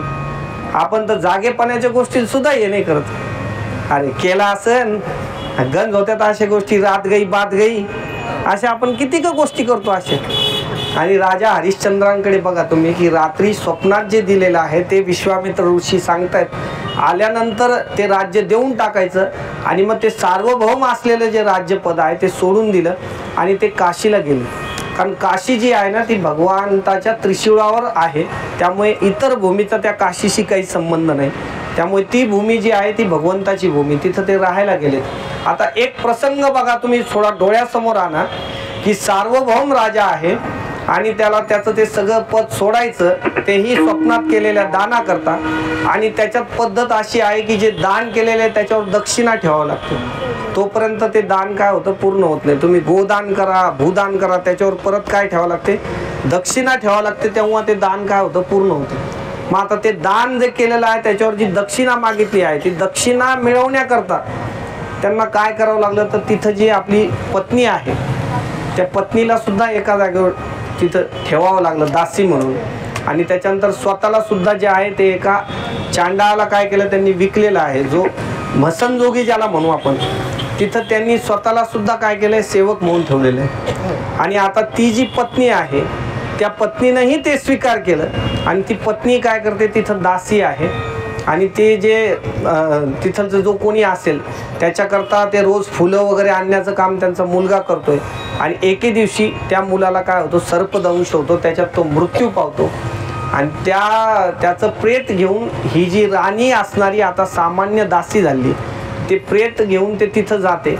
आणि आता त्या मसनजोग्याच्या रूपात असणारे राजा हरिश्चंद्र आणि तिथं ते सांगतात की बाबा कर भरल्याशिवाय आम्ही काय तुम्हाला आतमध्ये हे प्रेत जाळायचं काय परमिशन नाही. थोडं विचार करून बघा की त्यांची सत्यत्वाकरता किती मोठी कसोटी. आपण सामान्य गोष्टी दिवसातून सकाळपासून संध्याकाळपर्यंत आपण खरं किती बोलतो आणि खोटं किती बोलतो याची जर यादी लावायला गेलो आपण तर बहुतांशी लोकांच्या इथं नसतील, इथं येणाऱ्याबद्दल विषय नाही, पण बहुतांशी लोकांच्या काय आहेत ते जर आपण 2 कप्पे केले तर खोट्याच्या कप्प्यात किती पडेल आणि खऱ्याच्या कप्प्यात किती पडेल प्रत्येकाने अवलोकन करा. आपण तर दिवसभरात कितीतरी खोटं बोलतो, थोड्या थोड्या गोष्टीवर खोटं बोलतो आपण. ते एक लहान मुलगा होता घरात बसलेला आणि वडील पण होते त्याचे, बाहेर त्यांचा मित्र आला. तर मित्र आल्यानंतर त्या मित्राला त्याने हाक मारली तर त्या वडिलांनी सांगितलं त्या मुलाला, अरे त्याला जाय सांग मी नाही घरात. ते लहान मूल आहे, ते लहान मूल म्हणजे एकदम प्रांजळ. तो बाहेर आला बाल्कनीतून खाली म्हटला की पप्पा म्हटले की ते घरी नाही आहेत. म्हणजे पप्पा कुठे आहेत? म्हणजे आपण खोटं बोलायला आपण तर बोलतोच पण ते आपण लहान मुलांना सुद्धा शिकवतो. आणि असं जर असलं तर ते जीवन कसं चालणार. अहो नुसतं एखाद्या दिवशी जरी तुम्ही बघितलं की एक वेळ खरं बोलल्याचा काय परिणाम होतो. एक गोष्ट अशी आहे की एक जो असंच एका जागेवर कीर्तन चालू होतं आणि त्याच्यात सत्य बोला असा उपदेश चालू होता. आणि योगायोगानं तिथं काय झालं, एक पाकिटमार बसलेला होता. तो पाकिट मारायच्या हिशोबानं बसलेला होता आणि त्याला लक्षात आलं की महाराज म्हणाले की जर सत्य बोलले तर त्याच्यानं भगवंताची प्राप्ती होते, आपल्याला जे पाहिजे ते त्याच्यानं मिळतं. आजपासून काय करू आपण खरं बोलू. तो बाहेर निघाला, तिथं तर काही पाकिट मारायचा त्याला चान्स मिळाला नाही. पण आता राजाच्या नगरीमध्ये गेला आणि तो विचार करू लागला की आपण काय करू, या राजाच्या राजवाड्यामध्ये चोरी करू आणि चोरी करून काय मोठा डाका टाकू, त्याच्यानं आपलं बरंच काम होऊन जाईल. पण खरं बोलायचं, बरं डाका जरी टाकलं तरी खरं बोलायचं. आणि राजा योगायोगानं असं आहे की वेषांतर करून नगरीत फिरत होता. त्या राजाला पाहिलं आणि पाहिल्याबरोबर त्या राजानं ओळखलं की बाबा हा कोणतरी दिसतोय चोरीच्या उद्देशानं फिरणारा. राजानं काय केलं, त्याच्यासारखं सोंग बनवलं आणि काय रे म्हणे कुणकडं, आता खरंच बोलायचंय. तो म्हणे माझा प्लॅन चालू आहे म्हणे, आतमध्ये राजवाडा आहे म्हणे, चोरी करायचं. अरे म्हणे मी पण चोर आहे. आता राजानं काय केलं, थोडं जरा आतली गोष्ट लक्षात घेण्याकरता हा विषय केला, हो आतलं गुपित जाणून घेऊ याचं. तर म्हणे मी पण चोरच आहे म्हणे. मग एक चांगलं झालं म्हणे मित्र, आपण तू मी मिळून हे काम करू म्हणे. आज जरा राजवाड्याचा प्लॅन आहे, चल म्हणे एकाला दुसरं जरा मदतीला बरं असतं. पण त्याच्यानंतर राजवाड्याकडे गेलेत. राजवाड्याकडे जसं गेलं तसं आतमध्ये कुलपा वगैरे लावलेल्या. पण आता हा खराखुरा राजा आहे ना, याच्याकडे तर सगळ्याच किल्ल्या होत्या आतमध्ये. तो म्हणे की बाबा आता आतमध्ये कसं जायचं, बराच बंदोबस्त दिसतोय, सगळीकडे कुलपा वगैरे. ते म्हणे यार माझ्याकडे काही झुपके आहेत म्हणे किल्ल्याचे, काही लागत असले तर पहा म्हणे, काही कामाला येत असले तर आपण असे ठेवत असतो म्हणे पुढं लागलं तर. आणि ते झुपका त्याच्याकडे दिला. आता जसा दिला तसं ते उघडणारच ना, कारण खऱ्या किल्ल्या आहे ना त्या. जसं त्या खऱ्या किल्ल्या पाहिल्या तो खुश झाला एकदम. तो जो चोर होता तो म्हणे अरे मित्रा काय भारी मित्र भेटला रे म्हणे, जे पाहिजे त्या किल्ल्या तुझ्याकडे उपलब्ध आहे म्हणे, मास्टर की आहेत म्हणे सगळ्या. तर तो म्हणे हो म्हणे मी हेच उद्योग करत असतो म्हणे, त्याच्यामुळे बऱ्याच किल्ल्या माझ्याकडे आहेत म्हणे. पण आता असं आहे म्हणे, आता मी जरा थकलोय म्हणे, मी बाहेर बसतो म्हणे, तू जरा आतमध्ये म्हणे मी रखवाली करतो, कोणी आलं तुला जरा आवाज देतो, तू जाय आतमध्ये तू चोरी करून ये, आपण अर्ध करून घेऊ. ठीक आहे म्हणे काही हरकत नाही. तो आतमध्ये जसं प्रवेश केला तसं त्या मुख्य राजमाराची सुद्धा चावी लावली का उघडायची ना, त्या खऱ्याच चाव्या होत्या ना त्या. काय ते काय चाव्या काय असं लावून बघायच्या काय, जसं लागली तसं ते उघडायला लागले. करता करता जो जिथं गुप्त खजिना असेल तिथपर्यंत तो पोहोचला. पोहोचल्यानंतर ते जे गुप्त अलमारी ती उघडली आणि आतमध्ये काय होते, 3 हिरे होते. मग आता 3 हिरे बघितल्यानंतर चोरानं विचार केला की आता जर आपण बाहेर घेऊन गेलो 3 हिरे तर ते विकायचा कधी 3रा हिरा, आणि मग त्याचं कधी आपण हे करायचं, त्याच्यापेक्षा काय करू 2च घेऊ, एक त्याला देऊ एक आपल्याला देऊ. बराच महाग दिसतोय, 1-2 लाख रुपयाचा माल आहे, आपलं 2-4-6 महिने निघून जाईल, बघू नंतरचं नंतर. आणि त्याच्यानंतर त्याने ते 2 हिरे घेतले आणि 1 हिरा तिथंच ठेवून दिला आणि चाव्या वगैरे लावल्या बाहेर आले. बाहेर आल्यानंतर त्यांनी विचारलं राजाने की ओ काय झालं, काय आणलं मित्रा. तर म्हणे बघ हे 2 हिरे आहेत, आतमध्ये तसे 3 हिरे होते पण हे 2च हिरे मी घेतले म्हणे, कारण नंतर आपल्याला परत कुठं विकायचे, नवीन नगरी आहे, त्याच्यावर तू एक ठेव मी एक ठेवतो, जाऊ. मग आता रात्रीचा तो विषय जो आहे तो सगळा संपला आणि पहाटे तो मित्र त्याला म्हणाला मी इथं आजच्या दिवस थांबतो आणि उद्या मी निघून जाईल म्हणे. दोघंही आपापल्या दिशेने निघून गेले. आता राजा राजवाड्यात आलेला आहे. आता राजानं काय केलं, जसं ते चोरीचं कळालं, आता कुठे तो मित्र थांबलेला हेही माहिती. मग आता प्रधान जो आहे तोपर्यंत त्या प्रधानानं पाहिलं की बाबा चोरी झालेली दिसते. प्रधानानं त्या खजिन्याकडे आपली नजर वळवली आणि जसं खजिन्याकडे पाहिलं तर 1 हिरा आतमध्ये शिल्लक आहे. आता त्या प्रधानाला असं वाटलं की बाबा चोरानं सगळं नेलं पण चुकून काय झालं, 1 हिरा इथं सुटलाय त्याच्याकडून, एवढा 1 हिरा आपल्याला घ्यायला काही हरकत. तसं त्या प्रधानानं तो 1 हिरा आतमध्ये टाकून घेतला आणि राजाला जाऊन खबर दिली, राजा साहेब असं असं झाले, आपल्या आतमधले गुप्त खजिन्यामधले जे हिरे होते ते सगळे चोरीला गेलेत. मग राजाने सांगितलं की म्हणे या दिशेला जा म्हणे, तिकडे जर चोर सापडला तर बघा. आता चोर कुठे गेला राजाला माहितीच आहे. प्रधानानं तिकडे स्वारी पाठवली. जसं स्वारी पाठवली तसं तो तिथं बसलेलाच होता एका झाडाजवळ. ते जसं झाडावर ते सैनिक वगैरे आले, त्या सैनिकांनी विचारलं काय रे म्हणे कुठे आहे, कस काय बसला, कुठं आलाय. तो म्हणे भाऊ मी चोर आहे, काल रात्री आम्ही राजवाड्यात चोरी केली म्हणे आणि चोरीचा 1 हिरा माझ्या. खरंच बोलायचं ना, खरं बोलण्याकरता सगळं. आता काय चोरी जरी करायची पण खरं बोलायचं. मग तसं त्याला पकडण्यात आलं आणि त्याला राजवाड्यात आणण्यात आलं. जसं आणलं तसं राजाने काय केलं, त्याच्याकडे पाहिलं पण राजा रात्रीच्या वेश बदलून होता, ते त्याच्या लक्षात आलं नाही चोराच्या. जसं चोर तिथं आला तर त्याला विचारलं राजाने का रे हिरा चोरला, हो म्हणे कुठे हिरा. त्यानं तो हिरा काढला तिथं ठेवला. राजानं आपल्या खिशातला जो हिरा आहे तो तिथं काढून ठेवला आणि मग आता प्रधानाला सांगितलं की चुपचाप तुझा हिरा इथं काढून ठेव म्हणे. प्रधानाने 1-2 वेळा नाही म्हटलं. राजेसाहेब काय बोलायले, हे जी चोरी म्हणे आम्ही सोबत होतो म्हणे, याने 1 हिरा घेतलेला आहे, मी 1 हिरा घेतलेला आहे, 3रा हिरा तिथंच होता हे त्यानं मला सांगितलं. तो 3रा हिरा चोरणारा तू आहे, तो चुपचाप इथे हिरा ठेवायचा. जसा हिरा तिथं ठेवल्यानंतर राजाने खुश होऊन त्याच्या सत्यवादीपणाकडे बघून त्याला काय केलं, त्याला प्रधानपद दिलं आणि हा जो चोर आहे त्या प्रधानाला हद्दपार केलं. मग आता सांगा, एका दिवसाची जी गोष्ट आहे, एका दिवसाच्या सत्यानं जर त्याच्या आयुष्यात एवढा बदल होऊ शकतो असं त्याला वाटलं तर त्यानं विचार केला की वो जन्म जर आपण सत्य बोललो तर आपल्याला भगवंताची का प्राप्ती नाही होऊ शकत. त्याच्यामुळे सत्य तोची धर्म.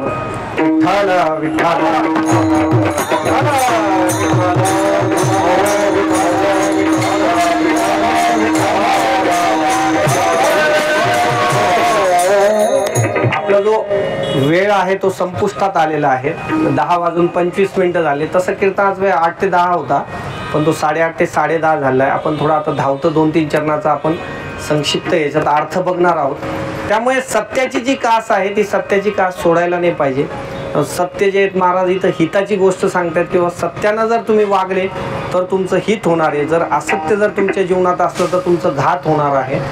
अनिक हे वर्म नाही तुझे, म्हणजे या गोष्टीचं जे वर्म आहे त्यांनी महाराजांनी सांगितलं की या 2 गोष्टीतलं हे वर्म आहे की सत्य हा धर्म आहे आणि असत्य हे काय आहे, हा अधर्म आहे, हा सोडा. आणि आता 3रा जो उपाय आहे त्याच्यात ते सांगतात की गती तो तेची मुखी नामाचे चिंतन, गती तेची मुखी नामाचे स्मरण, अधोगती जानविन मुखता. मग आता नामस्मरणामध्ये जे आयुष्य आहे त्याला सद्गती प्राप्त होऊ शकते. सरळ आपण धावता अर्थ बघूया की जर नामस्मरणावर जर आरूढ असला तरच त्याचं काय होऊ शकतो, तरच त्याचा उद्धार होऊ शकतो. आणि नामा वाचून जर आपलं आयुष्य असलं तर नामासी विन्मुख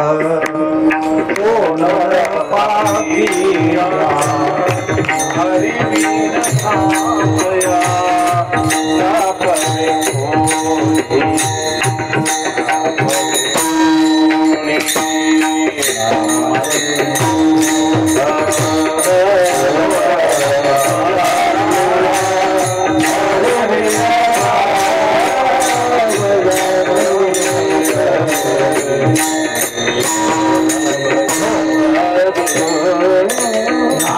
भक्ती विन्मुख तो नर पापिया. म्हणजे नामस्मरणा वाचून नामा वाचून जो असेल तो काय आहे, तो पापी आहे. किंवा नामाविनमुख सर्पाचे ते बिळ. कितीतरी आपण याला प्रमाण दिले तर नामापासून जर एखाद्याचं जीवन बाजूला असेल तर त्या जीवनाला काही अर्थच नाही. तो हिताच्या वाटेपासून घाताच्या वाटेकडे निघालेला आहे. जर त्याचं जर तोंड जर भगवंताचं जर नाव घेत नसेल तर विठोबाचे नाव उच्चारी जे तोंड प्रत्यक्ष ते कुंड चर्मकाचे. म्हणजे ते जर बघायला गेलो तर आतमध्ये जीभ आहे, पण ते जीभ फक्त काय आहे, एखादं जे चांभार आहे त्या चांभाराकडे जे पाणी असतं त्या पाण्यामध्ये जसे चांबडं टाकलेले तसे ही जीभ म्हणजे फक्त एक चांबडं आहे असं महाराज बऱ्याच जागेवर सांगतात. त्यामुळे आपलं जे जीवन आहे ते नामस्मरणाकडे पाहिजे. आता आणखी जो एक चौथी हिताची गोष्ट महाराज चौथ्या चरणात सांगतात.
संतांचा संग तोची स्वर्गवास, नरक तो उदास अनर्गळा. संतांचा जो संघ आहे तो खूप सुखदायक आहे किंवा तोच स्वर्गवास आहे. स्वर्गवास याचं म्हणण्याचा अर्थ की बाबा इथलचे जे सुख आहेत, इथलच्या सुखापेक्षा जे तिकडचं सुख आहे स्वर्गाचं ते सुख थोडं मोठ्या क्वालिटीचं किंवा चांगल्या क्वालिटीचं, त्या अंगाने हे म्हणायचंय. स्वर्ग म्हणजे फक्त स्वर्ग आपण पकडू नका, त्याचा जो अर्थ आहे त्या अर्थाकडे आपण दृष्टी घ्या. तसं तर बघायला गेलं तर संतांचा जो संघ आहे तो नुसता स्वर्ग नाही. तर आपण रामायणात जर बघितलं तर रामायणामध्ये लंकिनी सांगते, तात स्वर्ग अपवर्ग सुख धैर्य तुला एक अंग, तुलनताही सकल मिली जो सुख लव सतसंग. तसं संतांच्या संगतीमधला एक जो क्षण आहे तर त्या एका क्षणाचा जर आपण विचार केला, ते जर एका पारड्यामध्ये आपण टाकलं तर तात स्वर्ग अपवर्ग सुख. स्वर्ग म्हणजे स्वर्ग सुख, अपवर्ग म्हणजे मोक्षाचं सुख. या दोन्हीची जर आपण एका ह्याच्यात टाकलं तर ते, आणि इकडं संतांच्या एका क्षणाचं सुख, तर ते एका क्षणाचं सुख आहे ते पारडं भारी भरणार आहे.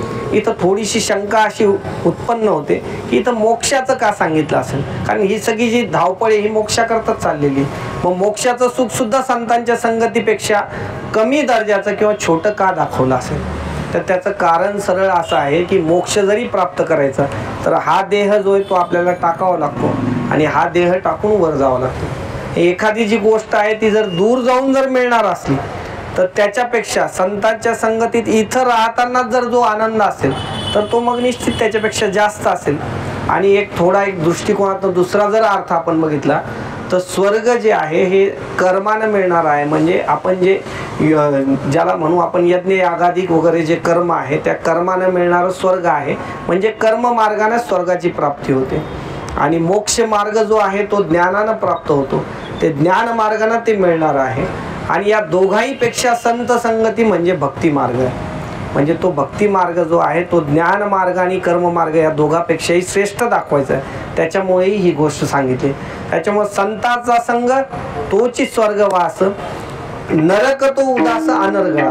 याच्या संतांच्या याच्यातून जर आपण बाजूला झालो तर तो पूर्णच्या पूर्ण काय आहे, नरकच आहे.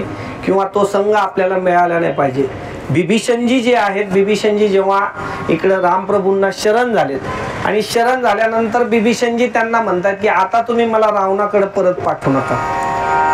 त्यावेळेस बिभीषणजींच्या तोंडातला असा विषय आहे, बरु भल बास नरक कर त्राता, दुष्ट संग जनी देई विधाता, बलु भर बास नरक कर त्राता.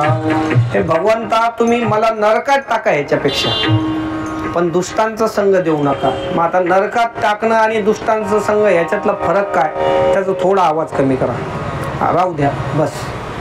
तर दुष्टांचा संग आणि नरकातला फरक काय, तर असा आहे की नरकामध्ये जर तुम्ही मला देवा टाकलं तर माझे जे पाप आहेत तर तिथं मला नरकामध्ये ते भोगून ते पाप काय होतील, कमी होतील. पण दुष्टांच्या संगतीत जर मी राहिलो तर ते काय होईल, माझे पाप परत वाढतील. त्याच्यामुळे तुम्ही मला तिकडं परत पाठवू नका. त्यामुळे संत संगती जी आहे या सगळ्या गोष्टीचं काय आहे, बेस आहे. या सगळ्या गोष्टीचं जर आपण बघायला गेलो तर आपल्याला संतांची जर संगती लाभली तर आपल्याला नेमकं परोपकार म्हणजे काय, नेमकं सत्य म्हणजे काय आहे, नामस्मरणाची रुची लावण्याचं जे कार्य आहे, या सगळ्या ज्या गोष्टी आहेत या संतांच्याच सानिध्यात आपल्याला घडणार आहेत.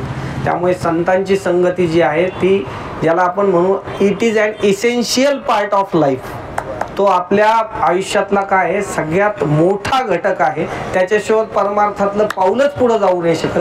त्यामुळे संत संगतीचं काय आहे, महत्त्व इथं सांगितलेलं आहे. संत संगती जर असली तर आपल्याला उत्तम गती मिळणार आहे, ती हिताची गोष्ट आहे. आणि जर ती नसली तर ती जी आहे मग इतर त्या सगळ्या गोष्टी, इतर संगती घाताची आहे. आता याच्यामध्ये हो हा, आणि आता महाराजांनी एवढ्या सगळ्या तुम्हाला हिताच्या आणि घाताच्या गोष्टी सांगितल्या आहेत आपल्याला, पण आता महाराजांनी निर्णय आपल्यावर सोडलेला आहे.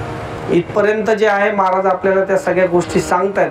आता इथून पुढे इट इज युअर चॉईस, ज्याला म्हणतो किंवा ज्यानं त्यांना ज्याचा त्याचा विचार करायचा, तो विचार जो आहे तो आपण बघू. एकदा विठोबा रखमाई भजन करू. विठोबा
आपण जे आहे चार चरणामध्ये हिताचा आणि घाताची जी वाट आहे ती सगळी बघितलेली आहे. कशाने आपलं हित होणार आहे आणि कशाने घात होणार आहे, महाराजांनी हे चार हिताचे मार्ग सांगितलेले आहे. आणि याच्या विरुद्ध जर आपलं वागणं असलं तर त्याच्यानं आपलं घात होणार आहे.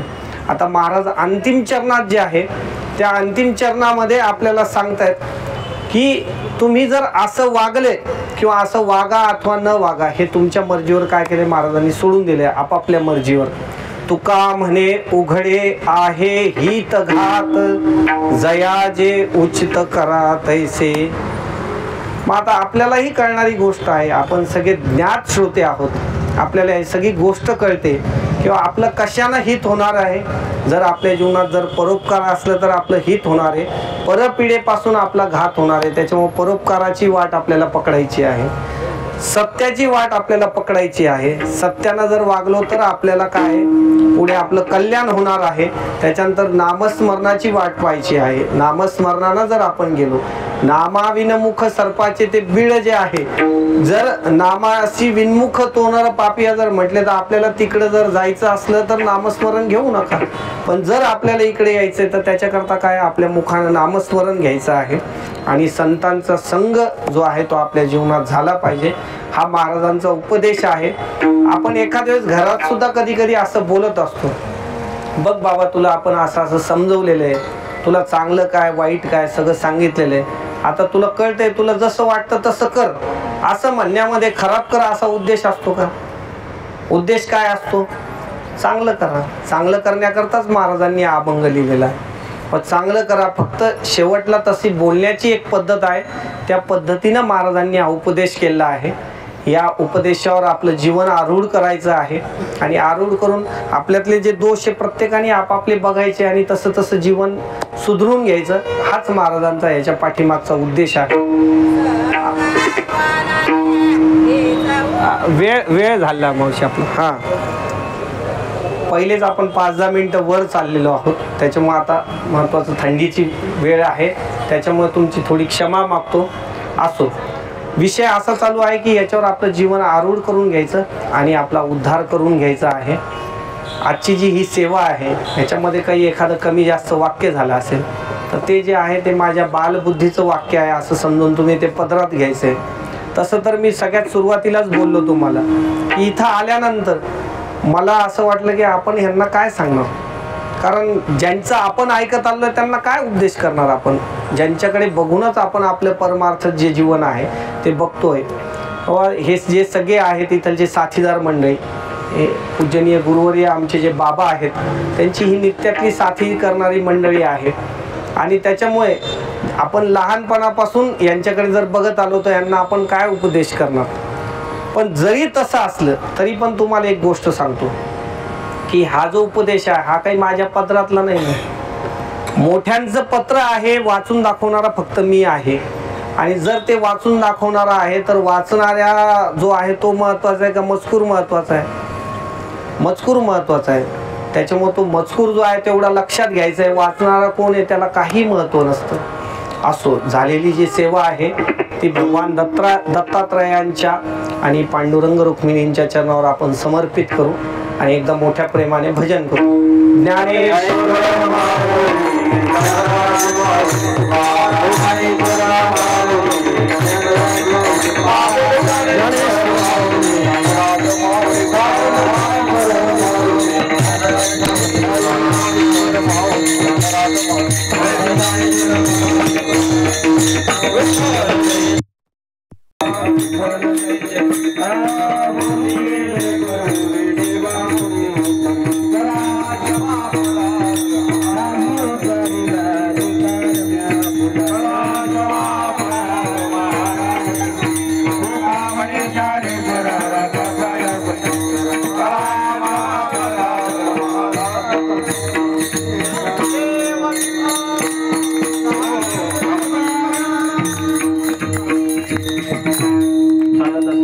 भगवान श्री दत्तात्रयाच्या जन्मोत्सवानिमित्त सप्ताहाचा 6वा दिवस, 6व्या दिवसाची कीर्तनरूपी सेवा हरिभक्तपरायण पूजनीय ज्ञानेश्वरजी महाराज सारडा, छत्रपती संभाजीनगर.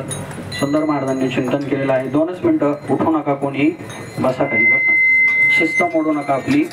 शिस्त आपण सांगितलेली दुसऱ्या दिवशीच.